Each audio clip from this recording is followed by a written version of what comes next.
لما تلاقي نفسك وتلاقي نفسك عمالين بتد وتد وتد وتد وما بتاخدوش، لازم تقولوا لأ، لازم تهربوا، لازم تطلعوا من التوكسيك ريليشن دي ايا كانت ايه.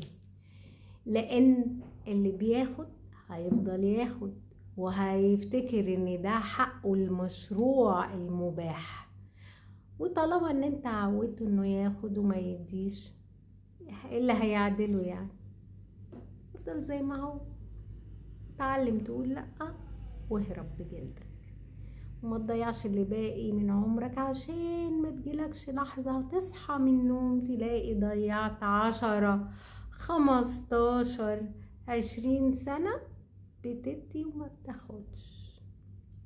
بتاخد الحقيقة في الآخر بتاخد، فاهمين طبعا بتاخدوا ايه. شكرا.